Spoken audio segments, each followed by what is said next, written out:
किधर जा रहे हो? अम्मी वो मैंने अपना फोन छत से नीचे फेंक दिया है। तो फिर वो टूटा नहीं?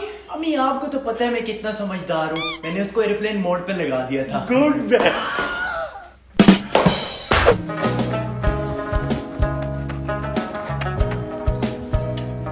पता नहीं यार अभी तक नीचे क्यों नहीं आया। अब मैं अम्मी को क्या बोलूंगा?